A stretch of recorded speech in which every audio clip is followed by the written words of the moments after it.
Welcome to our channel. Today we how to connect a Blink outdoor camera to Wi-Fi using Blink app. Beginner guide step by step clearly. Start by ensuring your Blink outdoor camera is powered on.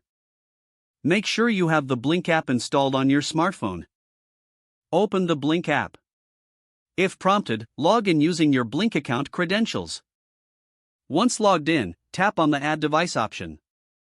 Select Blink Outdoor from the list of available devices. Follow the on-screen instructions to create a system and name your camera. Make sure your smartphone is connected to the Wi-Fi network you want the camera to use. Now, on the camera, press the sync button located. You will see a rapid blue light indicating the camera is ready to connect. In the app, follow the prompts to connect the camera to your Wi-Fi network. You may be required to enter your Wi-Fi password. Double-check for any typos in your password before proceeding. After entering your password, tap Connect. Wait for the camera to establish the connection to your Wi-Fi network. This may take a few moments. Once connected, the status light on the camera will turn solid blue.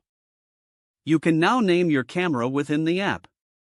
Finally, verify the camera's live view in the app to ensure everything is working correctly. If the page does not load, refresh the browser or try again in a private or incognito window.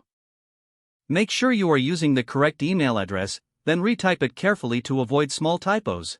If your password is not accepted, use the reset option and create a new strong password you can remember. Check your spam folder for verification or security emails, then complete any requested confirmation steps. Enable two-factor authentication if available to improve account security and reduce unauthorized access risk. After signing in, review your profile details so your contact information and settings are accurate and current. If you see an error message, note it down and try again after restarting your device and internet connection.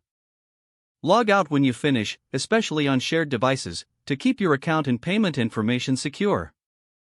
If the page does not load, refresh the browser or try again in a private or incognito window. Make sure you are using the correct email address, then retype it carefully to avoid small typos. Don't forget to like this video and subscribe to our channel for more step-by-step tech guides.